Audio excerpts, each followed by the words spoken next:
así para poner la cámara. Me cae. Vamos a tapar.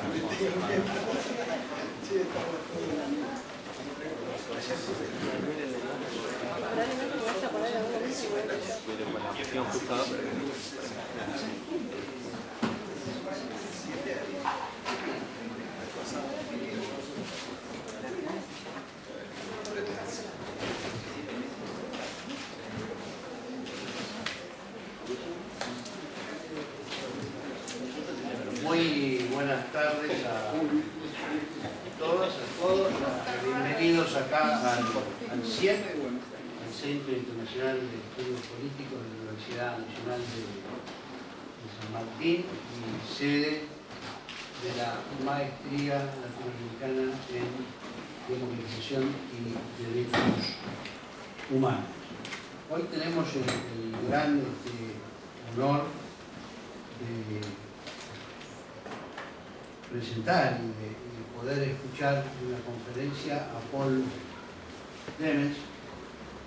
Él es belga de nacimiento, es el creador, fundador del Instituto de Derechos Humanos de la Universidad de Lovaina, un hombre que tiene una larga trayectoria en derechos humanos. Ha sido miembro fundador del Consejo de la Maestría de Derechos Humanos y Democratización de Europa, de la cual, nosotros contamos un poquito, nosotros somos un pequeño hijo. Ha sido juez del Consejo de Estado de su país, ha sido miembro del panel asesor en derechos humanos establecido por Naciones Unidas en Kosovo y actualmente es miembro de la Corte Europea de Derechos Humanos con sede en Estrasburgo. Yo quiero destacar la parte de la maestría, porque además de ser miembro de la Corte, él ha sido uno de los inspiradores y uno de los que ayudó a poner en marcha la maestría en Derechos Humanos y Democratización. En Europa conforman una red de 41 universidades, que fue creada hace ya más de 2 años, en el 2002, y que ha sido una experiencia de enseñanza interdisciplinaria muy rica en Europa y que además se ha podido extender. Y se han desarrollado una serie de maestrías regionales. Nosotros acá en la Universidad de San Martín somos la sede de la maestría latinoamericana, pero el cual conforman una red de universidades de la Argentina y de otros países, y tenemos el gusto de estar en nuestra segunda cohorte con alumnos de más de una decena de países de la región que en este momento están cursando. Hay otra maestría también de mayor trayectoria, muy importante, que es la africana, que tiene su sede en la Universidad de Pretoria. Está otra maestría que es la maestría de Asia, que tiene su sede central en la Universidad de Sydney. Y tenemos 2 maestrías más, una en los Balcanes, que tiene su sede en Sarajevo, y otra en el Cáucaso, que tiene su sede en Yerevan, Armenia. Todas juntas conformamos lo que se ha denominado el campus global, que es una experiencia para tratar de que estas diversas maestrías regionales podamos intercambiar aportes, experiencias, visiones y ayudar a desarrollarlo. Paul ha tenido un rol muy importante en la creación de la maestría europea y se sigue desempeñando y asesora a la misma y es docente de la misma. Así que nosotros queremos agradecer. La conferencia de hoy de Paul es el rol y los desafíos de la Corte Europea de Derechos Humanos en una Europa en transformación. Ustedes saben que el sistema europeo de derechos humanos, el cual el sistema interamericano ha tomado tanto, es un sistema que comenzó allá hace muchos años, en 1953, y que, como el sistema interamericano nuestro estaba originalmente dividido en una comisión y una corte, pero en 1998, o sea, hace ya 15, 16 años, a través del protocolo 11, que fue modificando el sistema, se creó un sistema que está basado solo en una Corte de Derechos Humanos que tiene competencia sobre 47 Estados miembros del Consejo de Europa. Aquí hay que recordar que el sistema de derechos humanos de Europa es parte del Consejo de Europa. O sea que tiene una conformación mucho más amplia y vasta que la de la Unión Europea, que como todos sabemos tiene ahora 28 miembros con Croacia, ¿no? Así que bueno, yo voy a terminar con esta introducción porque todos quieren escuchar a Paul. Reitero el agradecimiento a todos los presentes y por supuesto a Paul por su disposición, por su buena voluntad. Hoy he estado con los alumnos, así que para ellos ha sido una experiencia muy importante tener un hombre de su jerarquía y experiencia acá. Y además ayer hemos tenido la oportunidad de que los que estamos en cielo hemos podido llevar ayer a la Universidad de San Martín a ver la sede y a asistir a esa tan buena actividad que hubo en San Martín con la presencia de tan grandes escritores como Coetzee de Sudáfrica y como Paul Auster de Estados Unidos. Así que agradeciendo la presencia de varios embajadores que están acá, Nicolás, consejera de la Embajada Europea, algunos embajadores argentinos que agradezco su presencia y por supuesto de todos y de una vieja cómplice de derechos humanos que es la doctora Mónica Pinto, que es la decana de la Facultad de Derecho y una mujer con a pesar de su corta edad, una larga trayectoria en derechos humanos. Así que bueno, muchas gracias. Paul, lo dejo con la palabra. Muchas gracias.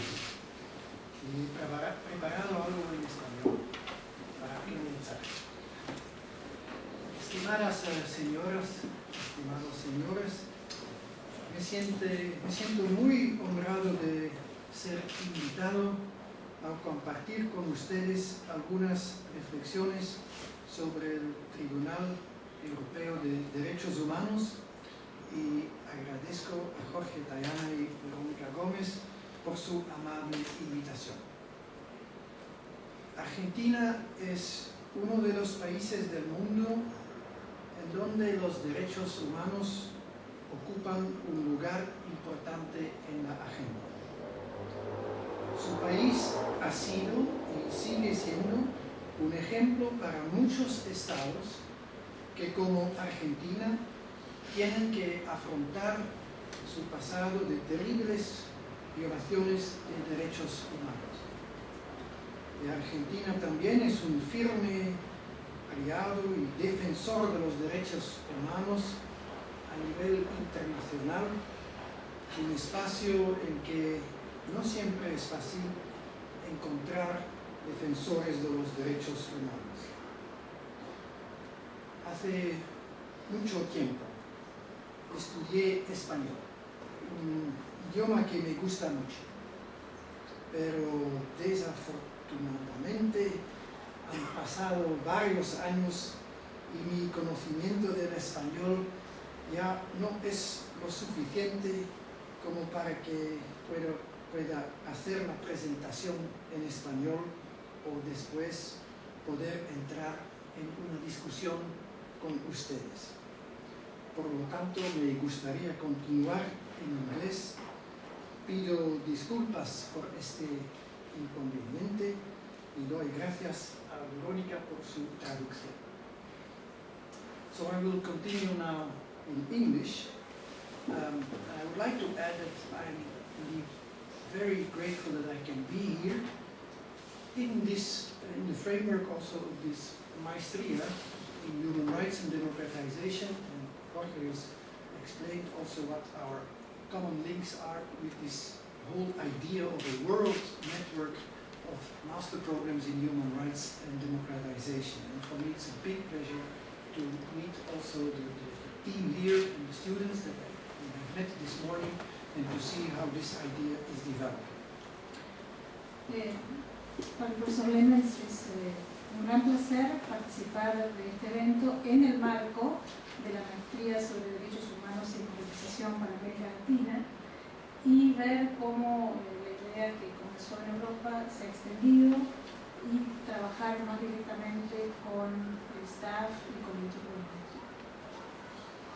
Yeah, so today I would like to say a few words about the role of the European Court of Human Rights and especially about the challenges the court is facing in a changing European environment. Hoy voy a hablarles de la Corte Europea de Derechos Humanos, pero especialmente de los desafíos que enfrenta en un mundo en cambio y en transformación. I'm, of course, I should say that at the beginning of the conference, I'm of course speaking in my own personal capacity. What I'm saying is not necessarily the view of all of my colleagues, and certainly not the view of the court as such. Hablo en mi capacidad personal, debo aclarar, y esto no necesariamente refleja el punto de vista de la Corte en general. And I know that there are a few persons here who are very familiar with the European Court, who have worked in the European Court itself, so I know that I'm being monitored for what I'm saying. También tengo claro que estoy siendo monitoreado por lo que digo, porque en la audiencia hay personas que conocen muy bien el sistema europeo e incluso han trabajado en el sistema europeo. So let me start with the first point, the European Court of Human Rights, some elements about its organization and its functions. Primero quisiera abordar algunos elementos sobre las características de la Corte y sus funciones. And maybe by way of introduction, I could make a brief comparison between the Inter-American Court and the European Court. A modo de introducción quisiera hacer una comparación entre la Corte Europea y la Corte Interamericana de Derechos Humanos. It's obvious that there are a number of similarities. These are two regional human rights courts based on international human rights conventions. Es obvio que hay puntos en común. Se trata de dos tribunales regionales de derechos humanos basados en instrumentos regionales de derechos humanos. And the two conventions are also quite similar, and that's not a coincidence. Las dos convenciones son además bastante similares y esto no es una coincidencia. But perhaps more interesting to note at this point is that both courts, the Inter-American Court and the European Court, have recently come under attack from a number of member states of the respective regional organizations for being overactive or activist. Pero aún más interesante es que recientemente ambos tribunales han sido atacados por sus respectivos estados miembros, por considerar que habían sido demasiado activas. I will explain these difficulties further as far as the European Court is concerned. Y me explayaré sobre estas dificultades con relación a la Corte Europea de Derechos Humanos. It's also, I think, useful to note a number of differences between the two courts, or the two convention systems. También es importante resaltar las diferencias entre los dos sistemas convencionales y las cortes. As Jorge has explained, in Europe there is one court, the European Court of Human Rights, whereas in the Inter-American system there are two bodies, a commission and a court. Según explicar a Jorge, en el sistema europeo existe una Corte de Derechos Humanos, mientras que en el sistema interamericano hay una comisión y una corte. But the system as it exists now in the Americas is the system that, as you explained, also existed before in Europe. Pero el sistema que existe hoy en día, que persiste en el sistema interamericano, es el que originalmente teníamos en Europa. And I would suggest the responsible persons in the American system not to abolish too quickly the Commission, because in Europe we are thinking whether it was really a good idea to do so. Y sugeriría a los responsables por el sistema interamericano no abolir a la Comisión Interamericana porque hemos llegado a la conclusión en Europa de que era una buena idea tener una comisión. Another difference is that the European Court is a big court with a huge caseload and a huge staff, whereas the Inter-American Court has a much smaller caseload and a smaller staff. También es de notar que la Corte Europea es una corte de gran envergadura con muchos casos pendientes y un staff muy amplio, mientras que la Corte Interamericana es una corte con un staff de menores proporciones, también una corte con menos jueces. And another difference I would like to mention is that it's an important difference, that's the execution of judgments is supervised in Europe by a political body, the Committee of Ministers, while the Inter-American Court supervises itself the execution of its judgments. Otra diferencia es que el seguimiento de la ejecución de las sentencias en el sistema europeo recae sobre un órgano político, que es el Comité de Ministros, mientras que la Corte Interamericana hace el seguimiento de sus propias sentencias. Let me now have a closer look at the European Court. Ahora vamos a mirar más en detalle de la Corte Europea. It's a European Court of Human Rights, and there are three elements. It's a court, it's a human rights court, and it's a European court. Se trata de un tribunal, se trata de un tribunal de derechos humanos y se trata de un tribunal europeo. I don't have to say much about the fact that it's a court. It's really a court in the real sense of the word, but what maybe characterizes this court, maybe it's a bit unexpected, is that it is a permanent court with full-time judges. No hace falta decir mucho para definir su condición de tribunal, pero sí podemos decir que es un tribunal permanente con jueces que elaboran a tiempo completo. Maybe I should state, and then an election by the Parliamentary Assembly of the Council of Europe. En el caso de la elección de los jueces, es un procedimiento en dos estadios, primero a nivel nacional, a nivel interno, y luego la presentación a nivel de los órganos del Consejo de Europa.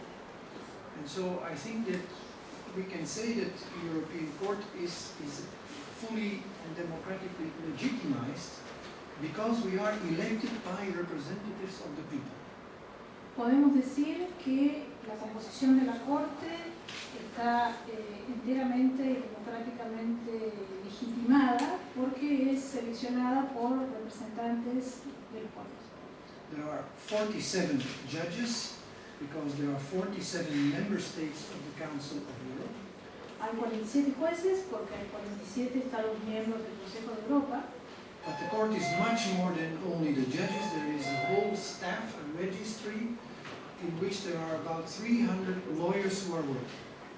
Pero la Corte, más que los jueces, también tiene un extenso staff que componen el registro y trabajan junto a la Corte.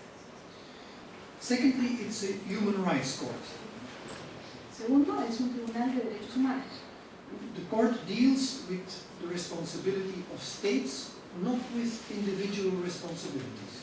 Eso quiere decir que la Corte se pronuncia sobre la responsabilidad de los Estados y no de los individuos. And while theoretically and also in practice, states can bring complaints against other states, Y aunque en teoría los Estados pueden presentar denuncias o demandas contra otros Estados, almost, I would say, 99.99% of the cases is brought by individual victims. el 99.9% de los casos son presentados por víctimas individuales, por personas. And so we are a court to bring individual justice to victims of human rights. Por lo tanto, somos una Corte que trae justicia individual para víctimas de violaciones de los derechos humanos. In the third place, it's a European court. En tercer lugar, es una corte europea. And I would like to emphasize here that it is a supranational court set up by an international treaty. Es una corte supranacional establecida por un tratado internacional.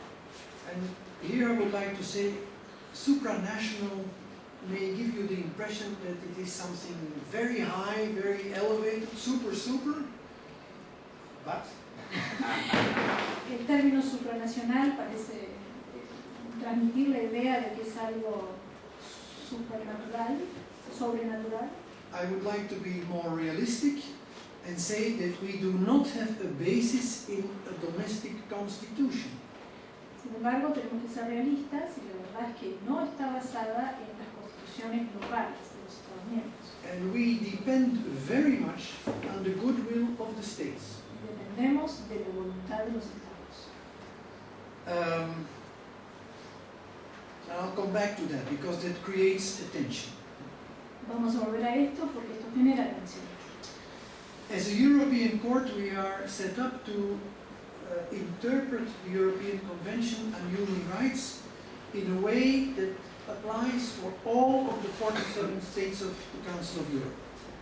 Como Corte Europea, estamos obligados a interpretar la Convención Europea de Derechos Humanos de una forma que sea aplicable, útil para los 47 Estados miembros del Consejo de Europa. And we, as a court, we expect also that all 47 states follow the interpretations of the Convention as adopted by the court. Y como jueces tenemos la expectativa de que los 47 Estados miembros del Consejo de Europa sigan el contenido de las decisiones de la Corte. In this respect, authoritative interpretations, you can consider the European Court somewhat like a constitutional. Y en ese sentido, en términos de la interpretación autorizada, tenemos la expectativa de que la Corte sea considerada, las decisiones de la Corte sean consideradas como las de un tribunal constitucional. But it is not a constitutional court. Pero no lo es. And to the contrary, we are at the same time a court of the justice of the peace and a constitutional court. Y al mismo tiempo funcionamos, por un lado, como si fuera un juez de paz, por el otro lado, como una Corte constitucional.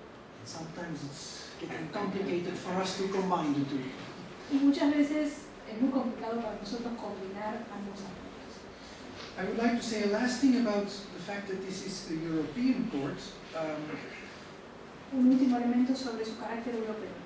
Yeah, the court itself from the very beginning has stated that it plays only a subsidiary role. Desde un principio la Corte ha manifestado que solamente juega un rol subsidiario. Human rights are in the first place the responsibility of the national authorities. En primer término, los derechos humanos son la responsabilidad de las autoridades nacionales. And in particular, the national courts. Y en particular de los tribunales nacionales. And so the European Court comes into play only after the national authorities have been able to set things straight. Y por lo tanto, la Corte Europea solo tiene un rol una vez que las autoridades nacionales, que las Cortes nacionales han tenido la oportunidad de resolver una cuestión. Recently, and it's part of the difficulties that we have encountered with some states, states have emphasized the only subsidiary role of the court. Recientemente, y esto es parte de las dificultades que hemos enfrentado, los estados han querido enfatizar el rol subsidiario de la Corte como único. And there is a danger if states emphasize only the subsidiary role of the court. There is a risk that there is no primary responsibility anymore. Y hay un peligro cuando los estados enfatizan solo el rol subsidiario de la Corte. El peligro es que no haya una responsabilidad primaria ya. So we, not only the court, but the whole Council of Europe is insisting on the idea of a shared responsibility. Por eso, no solo la Corte, sino también el Consejo de Europa insiste en la idea de una responsabilidad compartida.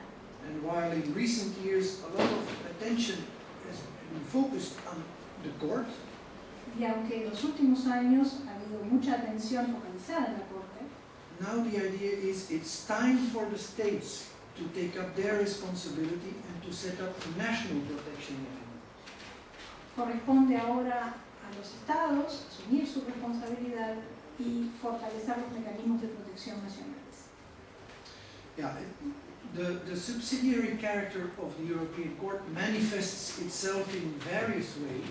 El carácter subsidiario de la Corte se manifiesta de varias formas, Like we can only decide cases after domestic remedies have been exhausted, uno de ellos es el agotamiento de los recursos internos, and also through this somewhat very strange expression of the margin of appreciation.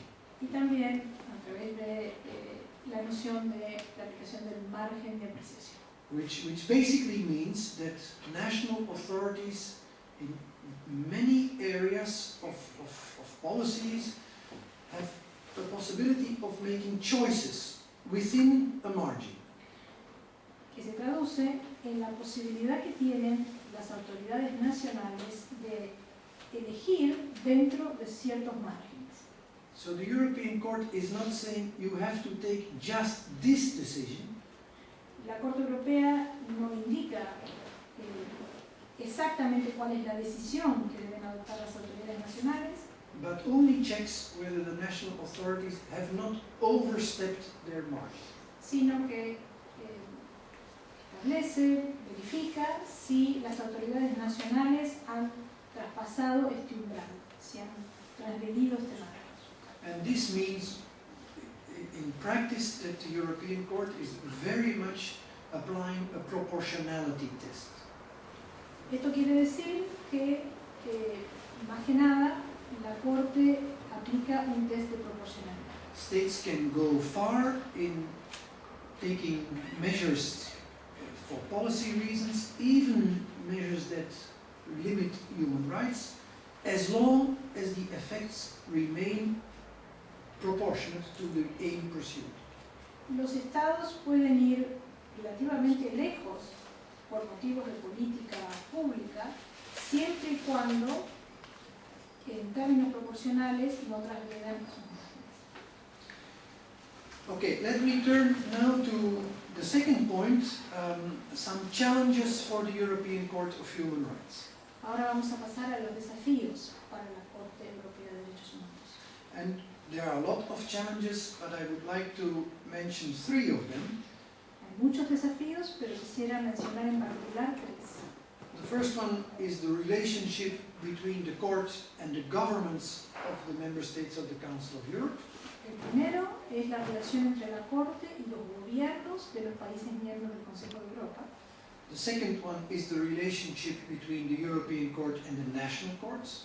El segundo es la relación entre la Corte y las Cortes de los Estados miembros. And finally, the third challenge that I would like to mention is the relationship between the court and that other international organization in Europe, the European Union. Y el tercero son los desafíos derivados de la relación entre la Corte y la Unión Europea. Let me start with the relationship between the court and the member states. Primero, la relación con los Estados miembros. And I would like to indicate here that the circumstances in this area are changing very much. Las circunstancias en este escenario están cambiando significativamente. I have here some pages from a very recent report by the Secretary General of the Council of Europe. Tengo conmigo algunos extractos del informe más recientemente publicado por el Consejo de Europa. And it is about the state of democracy, human rights and the rule of law in Europe. Y es un informe del Secretario General del Consejo de Europa sobre democracia, derechos humanos y Estado de Derecho en Europa. And I would like to read you the first paragraph of this report, which is right to the point. Y quisiera leerles el primer párrafo de este informe que va directo al punto. Human rights democracy and the rule of law in Europe now face a crisis unprecedented since the end of the Cold War. Los derechos humanos, la democracia y el Estado de Derecho en Europa enfrentan una crisis sin precedentes desde la Guerra Fría.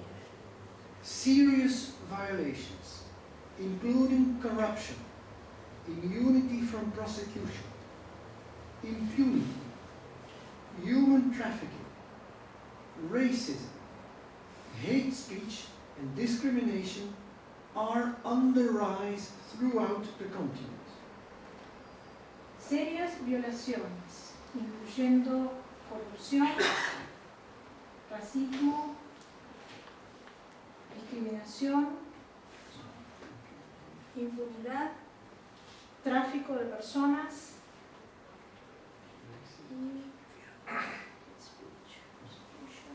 y inmunidad frente a la acción de los tribunales están creciendo en Europa. People's rights are also threatened by the impact of the economic crisis and growing inequalities. Los derechos de la gente también se ven amenazados por el impacto de la crisis económica y la desigualdad. The Council of Europe and its member states must act urgently to stop this erosion of fundamental rights.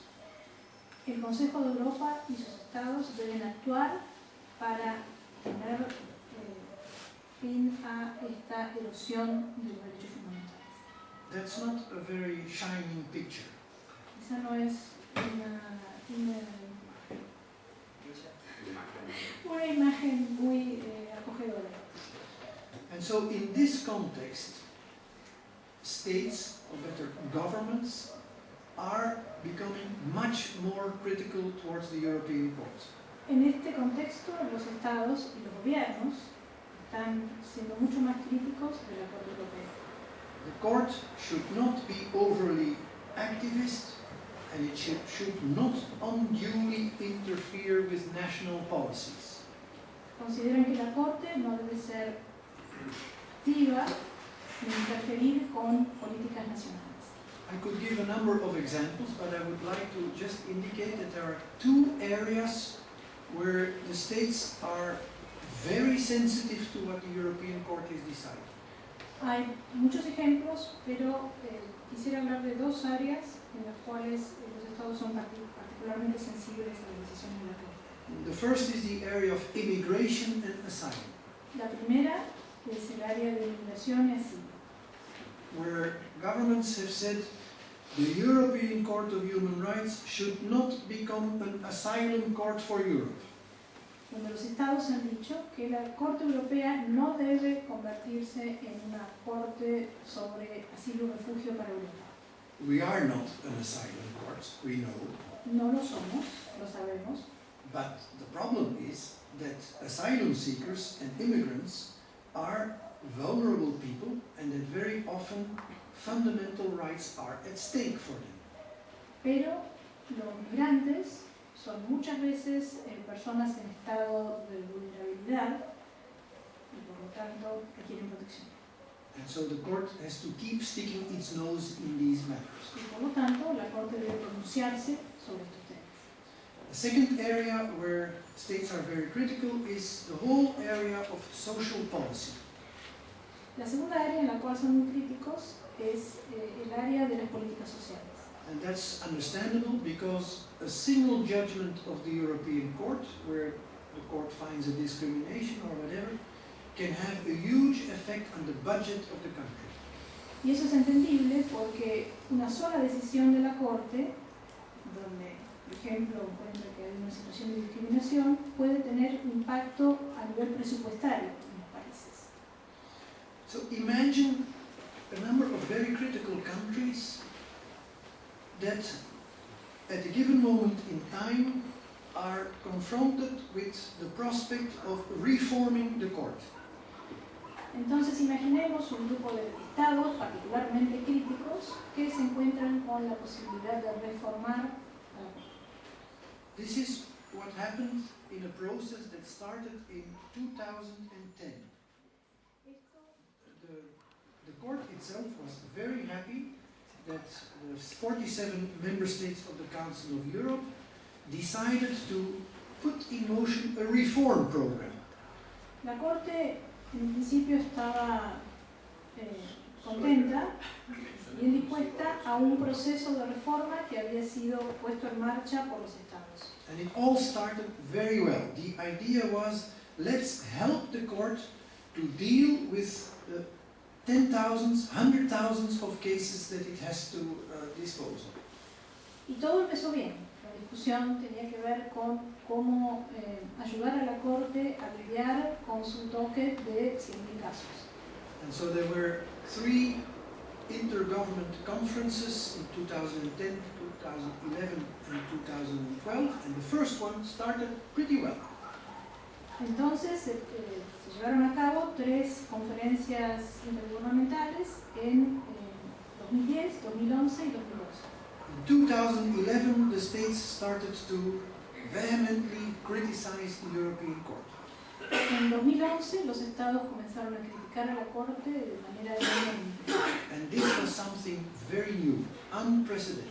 Y esto era sin precedentes, no tenía precedentes. And then came 2012, Y entonces llegó el año 2012. and it was in the United Kingdom that the final conference of the 3 conferences had to take place.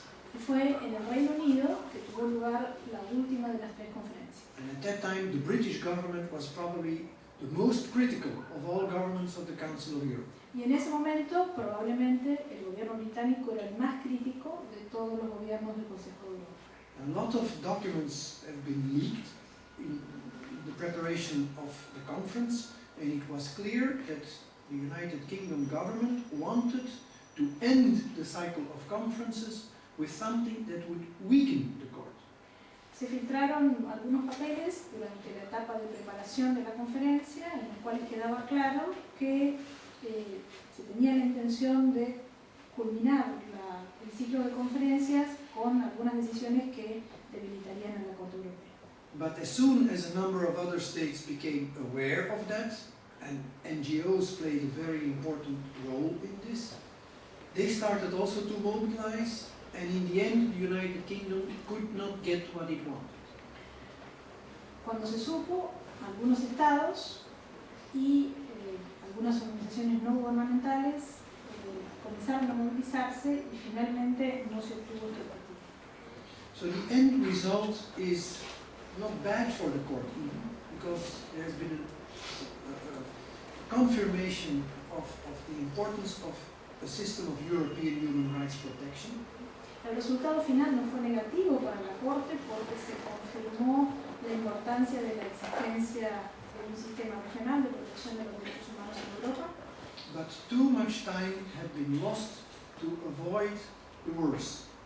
pero mucho tiempo se perdió simplemente para evitar lo peor. And so it's quite clear that a new reform will be necessary in order to make it possible for the court to deal with its real problems. Y quedó claro que un nuevo proceso de reforma será necesario para que la Corte finalmente pueda lidiar con sus problemas. Now, I would not like to give the impression that whenever there is criticism on the court, that I feel that it is wrong. No quiero dejarlos con la impresión de que cada vez que hay una crítica para la Corte esto sea malo. There have been instances, I think, it's fair to say, where the court has gone too far. Es cierto que han habido instancias en las cuales la Corte puede haber ido demasiado lejos. And it is also quite clear, if you look at the more recent case law, that the court is taking into account the criticism. Y también hay elementos para pensar, si uno ve las decisiones más recientes, que la Corte ha tenido en cuenta las críticas al momento de decidir. I could give you a number of examples, but I don't think that it is necessary to enter into details. Podría darles algunos ejemplos, pero quizás no es necesario entrar en detalles. Now, of course, for the court, for the judges in the court, there is also a moment when we have to ask ourselves, how far can we go into taking into account that criticism? Al mismo tiempo, para los jueces, tenemos que preguntarnos qué ¿Qué tan lejos podemos ir al momento de tener en cuenta? After all, we are the European Court of Human Rights. Después de todo, somos la Corte Europea de Derechos Humanos. So it's a very difficult exercise, and if you analyze the more recent case law, you will see that sometimes the court is very prudent, and on other occasions, where the circumstances are a bit different, it still continues to insist on the importance of fundamental rights. Cases of the second category. Para mencionar dos casos en la segunda categoría, Last year, in one case against the United Kingdom, again, the European Court said that there can be no life sentences without an established mechanism to ask for an early release. para dar un ejemplo, el año último la Corte dictó una decisión con relación al Reino Unido en la cual estableció que no puede dictarse cadena perpetua sin algún mecanismo para revisar la condena. The idea behind the judgment is you cannot simply put somebody in jail and forget him for the rest of his life. El bottom line es que simplemente no se puede condenar a alguien a prisión y olvidarlo por el resto de su vida. And another case is a case against Spain, where the court insisted on the non-retrospective character of penal law, criminal law. El otro es un caso de España en el cual la Corte insistió en la no aplicación retroactiva del derecho penal. This was about ETA terrorists who were for many years in jail. Este caso se refería a un terrorista de la ETA que había pasado muchos años privado de libertad. And when they were approaching the moment that they would be freed from jail, Y el momento en el cual tocaba ser liberados had something to do with the days that they were working in prison. They were deducted from the whole sentence. los días en los cuales habían trabajado en prisión fueron deducidos de la sentencia total. At that moment, the Spanish Supreme Court changed its case law, which made it impossible to take advantage of these days that would reduce the sentence. En ese momento, la Corte Suprema de España cambió su jurisprudencia e impidió a estas personas beneficiarse de los días que habían sido reducidos de su sentencia. And the European Court found that this was against the prohibition of retrospective criminal laws, and that it also had the effect of taking away the basis for the continued detention of the terrorists. La Corte Europea consideró que esto violaba el principio de la aplicación retrospectiva del derecho penal y también It took away the basis for the continued detention. There was no eliminó basis. la base para la detención continua de estas personas. And this was, from the point of view of the court, a real success. The implementation of its judgment was a success. Desde el punto de vista de la Corte, la aplicación de su sentencia fue un éxito. Because the day after the judgment, that applicant was released from jail. Porque el día después de la emisión de la sentencia, el demandante fue liberado. And in the weeks after that, I think 50 or 60 other ETA terrorists were also released. Y en días subsiguientes, otros 40 o 50 personas en la misma situación fueron liberadas. Okay, let me turn briefly to the second challenge, the relationship between the European Court and the national courts. Ahora vamos al segundo desafío, la relación entre la Corte Europea y los tribunales nacionales. There used to be a time when probably national courts saw the European Court as a hierarchically higher court. Hubo un tiempo en el cual los tribunales locales consideraban a la Corte Europea como una corte jerárquicamente superior. And of course it's true that the European Court comes last in line. Y es cierto que la Corte Europea parece última en la línea. But we do not think anymore in these lines. We think more in terms of a relationship, a cooperation between the European Court and the domestic courts. Pero no pensamos más en estos términos, sino más bien en una relación de cooperación entre la Corte Europea y los tribunales locales. And the key word is judicial dialogue. Y el término clave es diálogo judicial. Not simply talking to each other, but having a dialogue through our judgments. No simplemente hablar entre nosotros, sino dialogar a través de las sentencias. And so there are examples in our case law where we took a first decision, where then the Supreme Court of the country reacted by pointing to things that the European Court had not seen, and then later the European Court changed its case law in order to take into account what the domestic courts had said. Ha habido casos en los cuales la Corte Europea se ha pronunciado sobre alguna cuestión, luego los tribunales locales señalaron a través de sus sentencias elementos que habían sido obviados o no tenidos en cuenta por la Corte Europea, y en jurisprudencia posterior la Corte Europea tomó en cuenta esas observaciones. For the European Court, this judicial dialogue is extremely important because we need the support of the domestic courts. Para la Corte Europea este diálogo es muy importante porque verdaderamente requiere del apoyo de los tribunales locales. If the domestic courts would also start to criticize the European Court, I think the system is lost. Si los tribunales locales comenzaran a criticar a la Corte Europea, el sistema estaría perdido.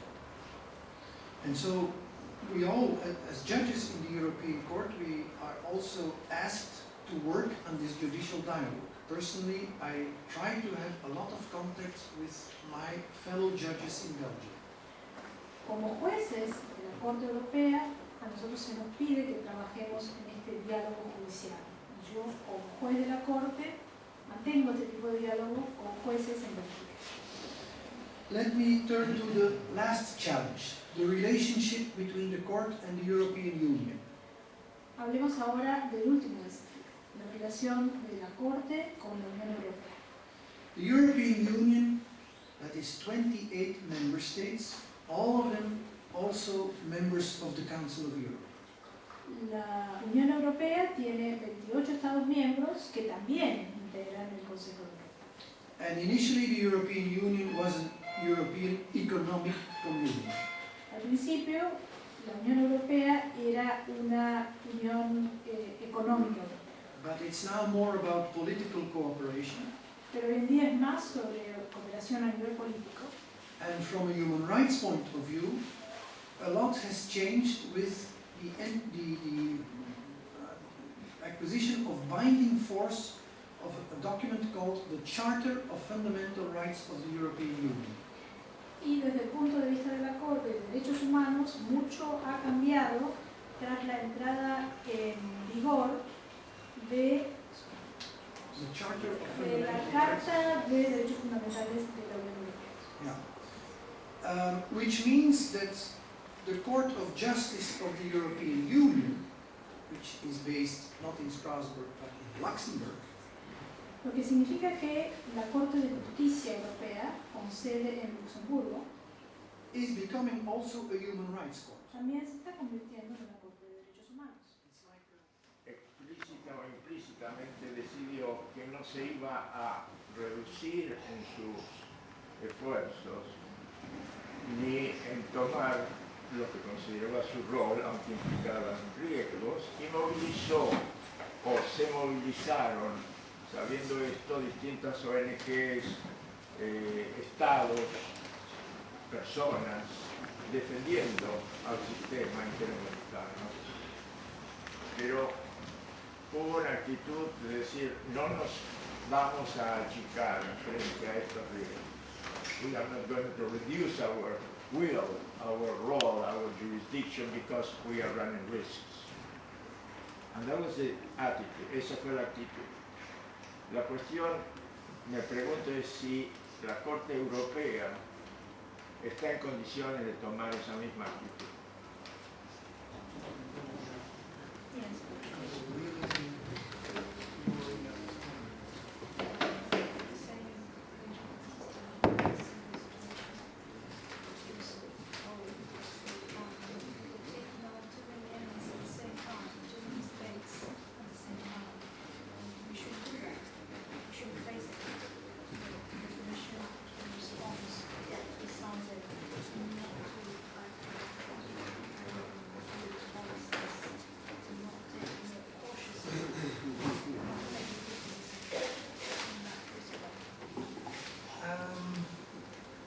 Thank you very much for that question.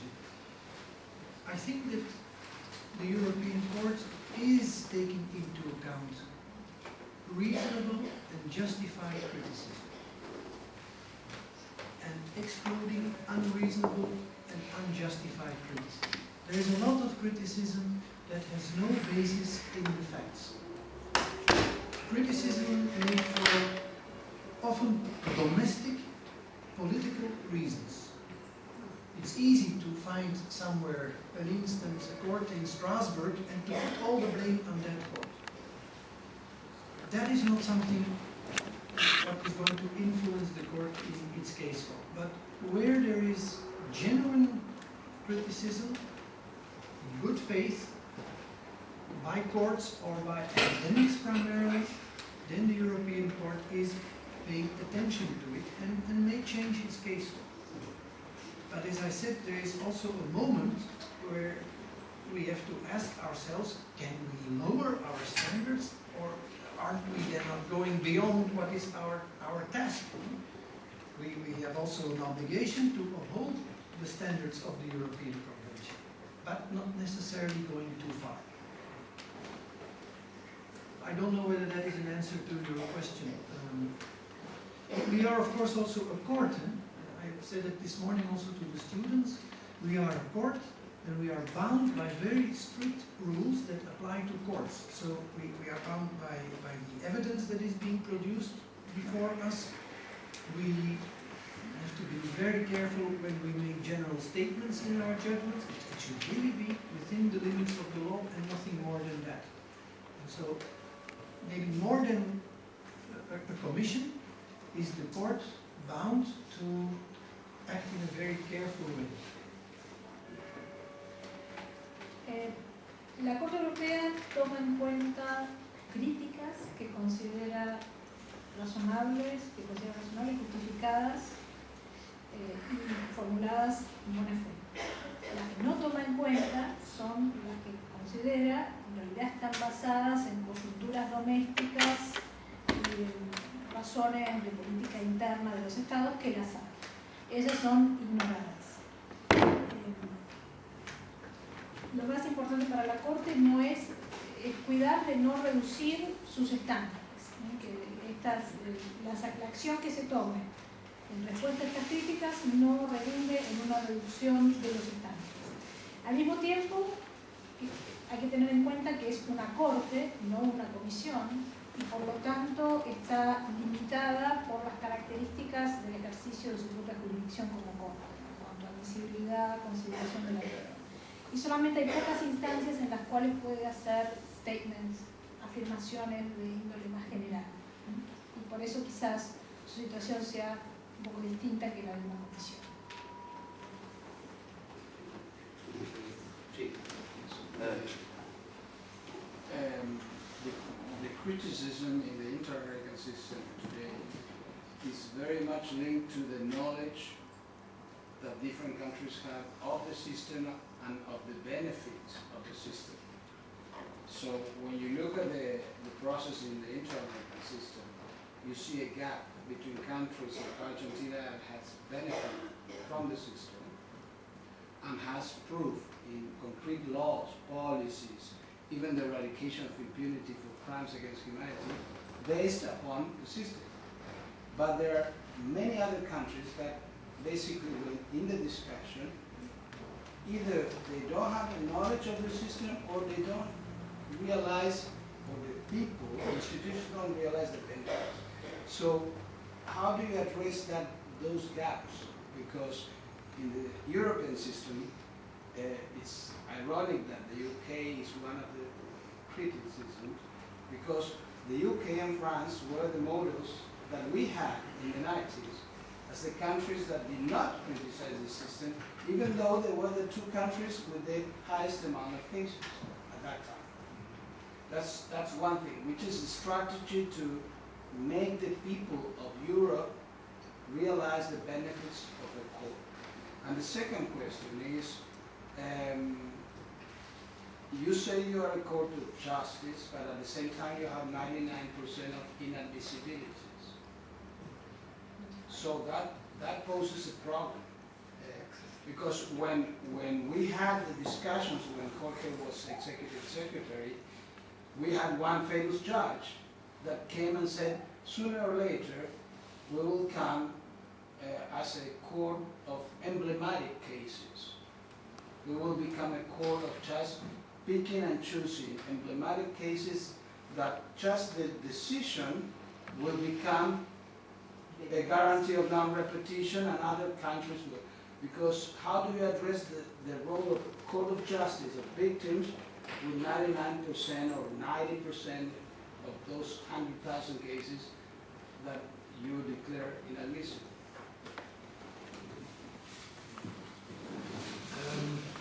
Two very interesting questions. The first one, yeah, that is my concern. How do you,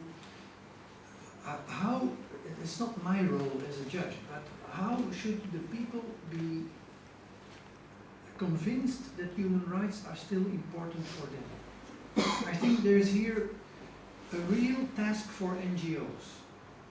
NGOs, they can mobilize the people and bring that human rights message to them. But they have to be careful. Especially in Europe, they should not overreact, and they should not insist too much on all sorts of human rights, or otherwise the message is going to be counterproductive. So to show, to make visible the human rights that people enjoy every day, but they don't realize that they are enjoying human rights, that is, I think, the task. That you are able to walk freely in a city, that you can say what you want to people, that you can read what you want, etc. These are things that are very much characteristic of a free society, and we are so used to it that we don't even know that we are enjoying human rights. But this is easy to say. It's much more difficult to put that into practice, because what is more visible is all sorts of incidents, and you have then movements who are abusing incidents to exclude certain categories of people, and to say, and certainly that they are not coming and claiming human rights. So that is the difficulty. And you see it very well. The different regions in Europe. You refer to the United Kingdom and France. All the member states that set up the Council of Europe immediately after the World War, they were all very much in favor of democracy and human rights, because they knew what violations of human rights meant. And this is gradually eroding. That is, I can find myself very well in the description that you gave of the Latin American situation. The second issue, yeah, the 95 or maybe even more % of inadmissible cases. If you are not dealing with too many cases, you could think about ways to increase that. On the other hand, I'm being now a judge myself and seeing what is coming into the court, I'm not surprised that very many cases are declared inadmissible. Very many cases are poorly prepared, and you cannot say anything else than that it is inadmissible. One might say that there is a lot of room for a gray zone where the court could say this is still admissible, but then in the end conclude that there has been no violation anyway. What you are referring to is what I call this tension between individual justice for all the applicants who come to the European Court. There are about 60,000, 70,000 per year who file an application. And on the other hand, the need to have a court that hands down meaningful judgments, the constitutional role of the court, judgment that can help authorities in all 47 member states of the Council of Europe to improve their laws, to correct mistakes, etc., etc. And I think this is going to be a challenge in the future, what sort of a court do the governments, we depend very much on the government, what sort of a court do the governments want? And maybe they can be somewhat be put under pressure by the population and by the NGO world, etc. But in the end, the governments are going to decide. They will change the convention in one way or another. And given the fact that we are still having a very big caseload of remaining cases, it's going down. 2 years ago, we were at 160,000 cases to be examined. Since 2 years, it's a little less than 100,000. And we know that in 2 years, if everything goes well, we will be at 30,000. That's an enormous jump. From 160,000 to 30,000. It's because of a new institution, the single judge, who can, in a very simple procedure, deal with cases and declare them inadmissible. Nothing more than inadmissible. But that is the way to get through the big, big pile of cases. With the 30,000 cases, we will have reached a limit, because that will be the complicated cases, where the single judge will not be the competent judge, but where the chamber of 7 judges will have to decide. And that's the challenge now, which tools should be given to the European Court to make it possible to deal with that still mass of cases. And you have then 2 sorts of views. You have the ones who say the court should focus on individual justice for all the victims of human rights in Europe, and so make it possible by creating creating more places for judges, expand the staff of the European Court, I don't know. And others say we cannot go further in that direction. Let's emphasize the constitutional role of the court, and maybe let's go in the direction of pick and choose. Let the court choose the cases that it considers important, upon which it can build an important case law that will have an influence in Europe. For the moment, these are 2 very, very different views. It might be that the end solution is somewhere in between, but there is at this moment no clear majority in one direction or the other. In Eastern European states, I think they insist very much on individual justice. They want to preserve this system. I think that in Western Europe there will be more governments who say, well, listen, individual justice, that is not so much needed. We have our own domestic courts that can deal with it, and there are then a few important cases that can be decided at the level of the European Court in Strasbourg. Somewhere a compromise will have to be found. And I really don't know in what direction it's going to go, but it is the object of the next reform, I would say. All right.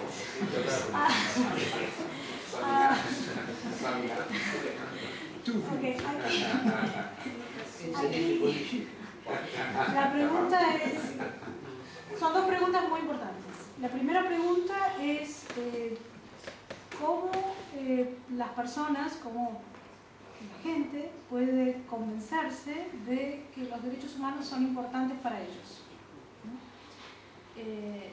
Y esa es una tarea que tienen los tribunales, pero también las ONGs. Las ONGs y la sociedad civil tienen un rol en recordarle eso a la gente, que también tiene que ver con ciertas circunstancias históricas recientes. Al mismo tiempo, la sociedad civil debiera cuidarse de no sobrepasarse con ciertos temas o dar mensajes que sean contraproducentes, ¿no? Eso es un área delicada. Lo importante es hacer visibles los derechos que son disfrutados, que disfrutamos o que disfrutan todos los días, y que damos por sentados, como el derecho a la libertad de expresión, muchas veces, a publicar lo que queremos, a tener acceso a la información. No es tan claro que esto era bien claro después de la Segunda Guerra Mundial, y por eso fue posible crear el sistema. Hoy en día estamos en otro momento histórico. Con relación al segundo tema, al tema del acceso al sistema y el 95% de peticiones que son declaradas inadmisibles, la realidad es que muchas de ellas no están bien presentadas ni preparadas. Algunas entran en una especie de zona de penumbra, lo cual quizás sería discutible, pero en realidad si fueran procesadas probablemente se encontraría que no hay violación. Y aquí se presenta el otro tema, que es la tensión entre el rol de la Corte Europea como un dador de justicia en casos individuales o como un tribunal que puede impulsar una jurisprudencia llena de contenido que puede llegar a tener impacto en distintas jurisdicciones de los países de Europa. Y en ese caso, la pregunta es cuál es el tipo de corte que los estados del Consejo de Europa quieren.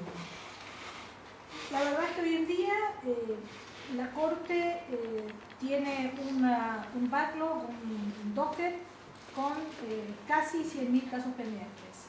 Hace 2 años tenía 160.000 casos pendientes y viene en un proceso de reducción de su docket gracias a la instauración de un nuevo sistema por el cual jueces individuales pueden tomar decisiones sobre casos que son considerados más simples. Esta disminución de los casos pendientes, la cuenta da que en 2 años los casos pendientes van a reducirse a 30.000. Pero estos 30.000 van a ser los casos más difíciles, que ya en realidad no van a caer dentro de la jurisdicción de los jueces individuales que estudian casos simples. Entonces, en esos casos también cabrá preguntarse cuál es el tipo de institución que requieren los estados. Y ahí la Corte Europea tiene que seguir siendo un tribunal de justicia individual, resolver casos individuales. Para tener este escenario quizás habrá que tener más jueces, más staff, más presupuesto seguramente, no sabemos.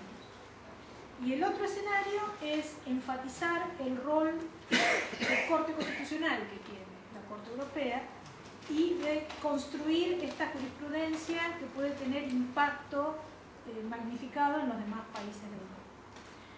Los países de Europa Oriental prefieren seguir preservando el sistema de distribución de justicia individual.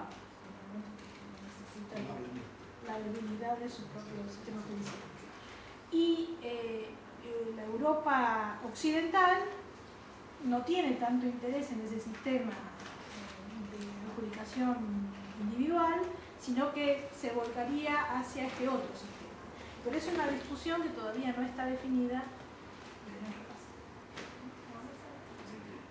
Un poco de agua. Un poco de agua. Okay, más.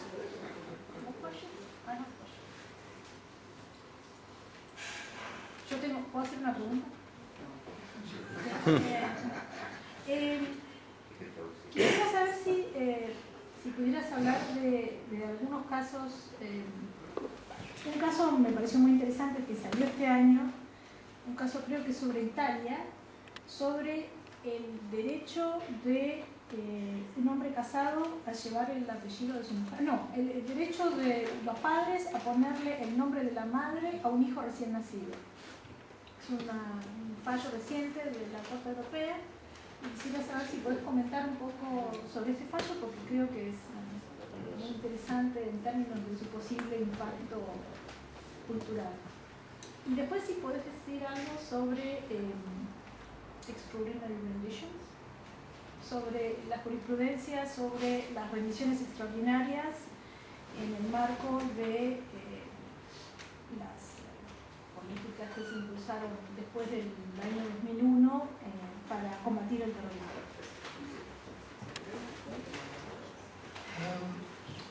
Thank you. The first question about the names to be given to new human beings, the children are born, the name of the father, the name of the mother, both names, the choice of the choice of the parents or whatever. It's true that the European Court recently has said that there should be an equality between men and women, that therefore there should not be an automatic preference for the name of the father. And it went even further. I think that it said that the choice, that there should be a real choice between the two sorts of names. When I was not in that case, I must say when I read the press release, I started with reading the press release. I said, what? Court is going very far, imposing on the legislature how to draft its family law. It's on the names of children. But then I had a closer look at what really happened, and in fact I saw that the Italian Constitutional Court had already said exactly the same thing. And so the European Court was very much referring to what the domestic court had imposed on the domestic legislature. And that's then an easy thing for the European Court. Then it's not disturbing the whole system, because the system is disturbed already by the domestic courts. And then you can easily understand why the court came to that conclusion. So this is not really an example of big activism in Strasbourg. It's more following what was said already by domestic courts. The second issue... Can I say this? No, yeah. The other one's very difficult. En este caso, que es un caso que se refiere a la igualdad entre hombres y mujeres y la posibilidad de tener una elección real sobre el apellido que va a llevar el recién nacido en una familia. Si bien a primera vista pues Clemens pensó que era una pieza de activismo judicial de parte de la Corte, al mirar el caso en más detalle, queda claro que lo que hizo la Corte fue seguir una determinación que ya había sido esbozada por la Corte Constitucional de Italia. Y de esa forma era mucho más fácil adoptar una decisión que ya tuviera un precedente a nivel interno.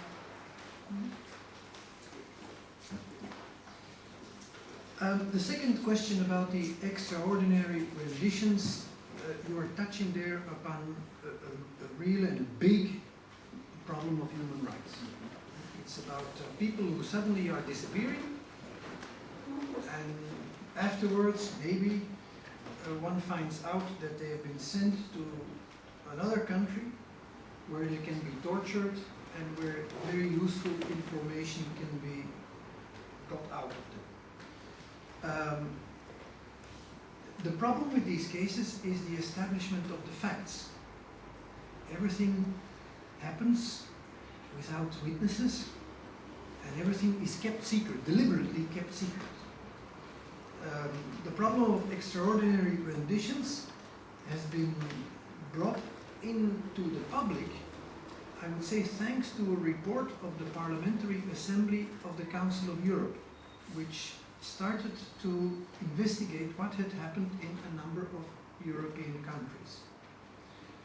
And on the basis of that information, which was making use of air traffic data to see where planes landed and where they went to and what were the planes and so on. The European Court was also able to deal with a very important first case of an extraordinary rendition. And it found in that case, which was directed against the Council of Europe member states, the former Yugoslav Republic of Macedonia, small state in the Balkans.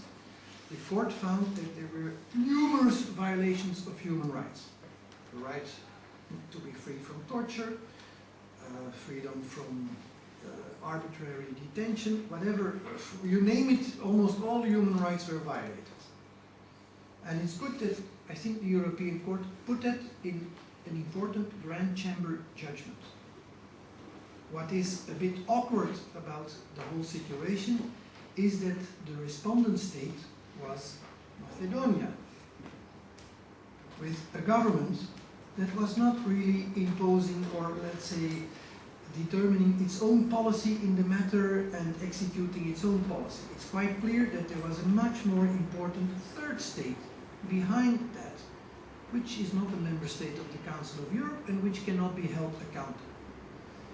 But one can hope that such a judgment of the European Court can then also inspire others in other countries, domestic courts and whatever, to take up the same reasoning and then to go after the real responsibles.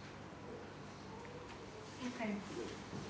El tema de las rendiciones extraordinarias son un problema serio de derechos humanos que involucra, en principio, una desaparición forzada, donde toman a la persona y es enviada a otro país a efectos de extraer información, frecuentemente a través de métodos que involucran el uso de torturas y violaciones a la integridad personal. El problema, por lo general, es el establecimiento de los hechos en este tipo de casos. Los primeros casos, el primer caso, fue procesado en parte gracias a la información inicialmente recopilada en un informe de la Asamblea Parlamentaria del Consejo de Europa, que fue el primer ente en detectar este tipo de situaciones después de estudiar una serie de rutas aéreas. Y gracias a la información, la Corte pudo procesar un caso que fue presentado en contra de un Estado miembro del Consejo de Europa, que es Macedonia. Pero se pronunció en un caso de gran cambio. Pero el Estado acusado, Macedonia, en realidad, por las características del caso, en realidad no estaba aplicando sus políticas internas con relación a la situación, sino que la mayor parte de los hechos se produjeron por la acción de un tercer Estado que no es parte del Consejo de Europa. Y entonces, verdaderamente, había graves problemas para la aplicación efectiva de la sentencia. Sin embargo, espera que esta sentencia de la Corte Europea pueda dar elementos a otros estados de la comunidad internacional para tomar acción, modificar su legislación, etc. ¿Mariano? Le voy a pedir disculpas porque debe ser una pregunta muy específica. ¿Cómo la Corte y el sistema europeo puede procesar los cambios que le vienen por el sistema universal de derechos humanos? Y en particular me refiero por los cambios que impone el sistema europeo y también al interamericano la Convención sobre los Derechos de las Personas con Discapacidad. En particular, hay dos aspectos importantes. Uno tiene que ver con cómo la Convención plantea derechos y cómo van a jugar esos derechos en una situación de crisis. El segundo es cómo algunas cuestiones fundamentales, como puede ser el igual reconocimiento ante la ley y la capacidad jurídica de las personas con discapacidad, podría ser procesada por el sistema europeo en situaciones fundamentalmente donde las personas con discapacidad tienen más dificultades para el ejercicio de su capacidad jurídica. Y el tercer aspecto que me parece importante es cómo el sistema europeo puede procesar una mirada no tan médica que pone el énfasis en las situaciones de cuantificación de la discapacidad. Recuerdo un caso, creo que de Suecia, donde se discutía esa discusión, si era el quantum u otro, y eso implicaba la discapacidad o no la implicaba, en un sistema que ahora pone énfasis en las barreras sociales que dificultan la participación y configuran la discapacidad.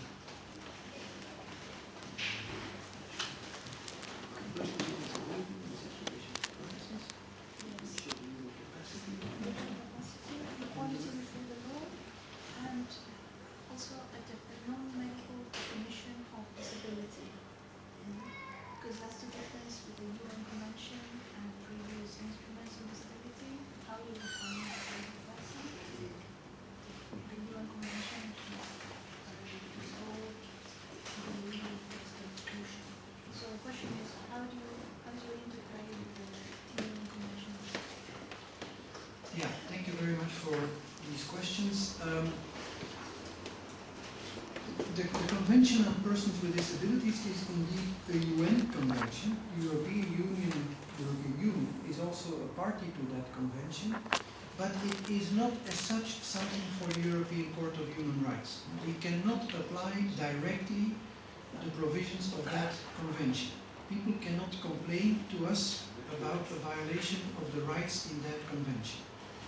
What the European Court can do is examine complaints based on the rights in the European Convention on Human Rights, brought by persons with disabilities, and then interpret the European Convention in the light of the UN Convention on the Rights of Persons with Disabilities.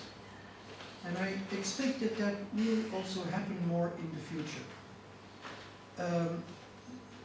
An idea in that UN Convention is the idea of reasonable adaptations. This is something that fits well in the case law of the European Court on equality and non-discrimination. You do not have to treat different categories of persons in the same way, but you have to allow for a different treatment. That comes very close to allowing for reasonable adaptations. But there is no clear case law on this situation yet. You spoke about the rights in situations of crisis, but then we are coming very close to the issue of economic, social and cultural rights. Because the situation of crisis becomes very relevant when the state has to organize things, has to put resources in certain measures taken for everyone or for certain groups.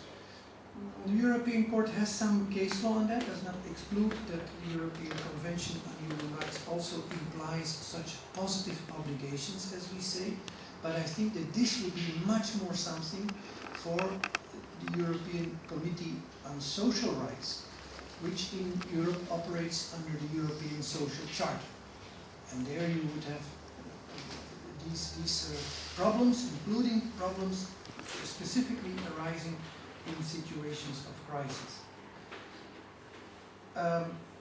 About the legal capacity of persons and limitations of the legal capacity of persons, that's a very well-known conflict between, on the one hand, the right to self-determination of everyone, which is firmly guaranteed under the right to privacy in the European Convention.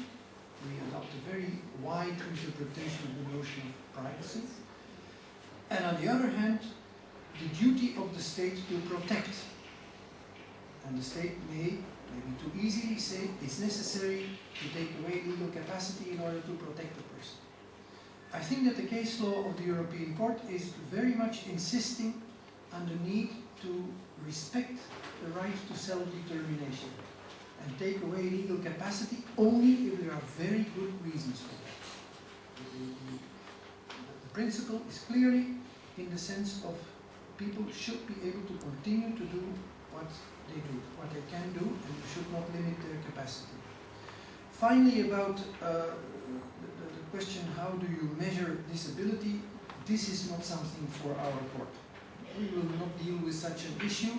We will probably rely very much on what has been decided at the domestic level.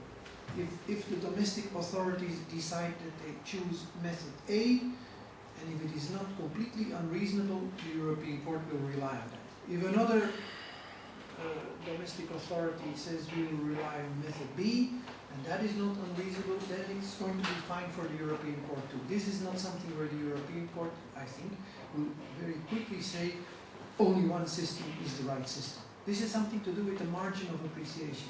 You can have different opinions on what is the best method to decide something. Well, the European Court is going to respect these differences of opinions. Okay. la Corte Europea no puede aplicar directamente la Convención de su competencia para hacerlo, pero sí puede interpretar normas de la Convención Europea de Derechos Humanos a la luz de la Convención de Naciones Unidas, especialmente si se trata de Estado partes.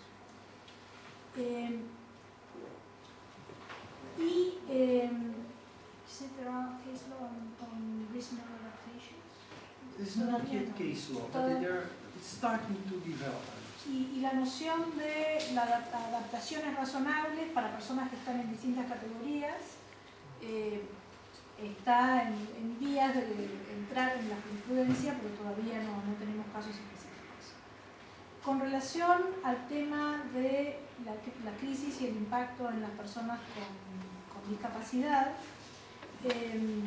se vincula con el tema de los derechos económicos, sociales y culturales. En esos casos, la Corte Europea tiene decisiones sobre obligaciones positivas de los Estados, pero es un tema que, en términos de crisis, puede ser visto con más claridad en el trabajo del Comité sobre Derechos Sociales de la Carta Social Europea, que es otro instrumento separado de la Comisión Europea de Derechos Humanos. Y en cuanto a la capacidad legal de las personas con discapacidad, en la jurisprudencia europea es un tema que estaría ligado a la privacidad y al deber de protección. Y la Corte Europea se inclina por el respeto a la autodeterminación de las personas, a menos que haya un fundamento claro para limitar esa autodeterminación. En cuanto a la medición de discapacidad, y yo no sé si estamos hablando de medición o definición, medición. ¿Cuánto? 76%, 74%. En el tema de la medición, entonces, lo que hace el sistema es basarse en los parámetros del derecho interno y en la consideración de si son razonables o no. Son médicos, ese es el problema. Digamos un tema de definición. Entonces, lo que haría es mirar el derecho interno y ver en qué medida es razonable o proporcional a la luz de la Convención. Pero más que nada basándose en el derecho interno.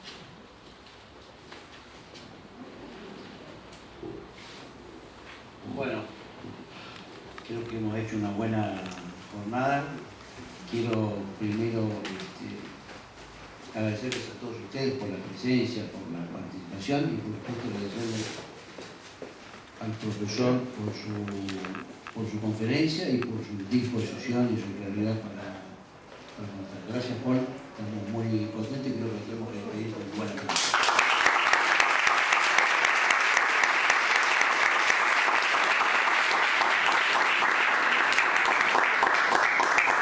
Vamos a hacer un agradecimiento al intérprete.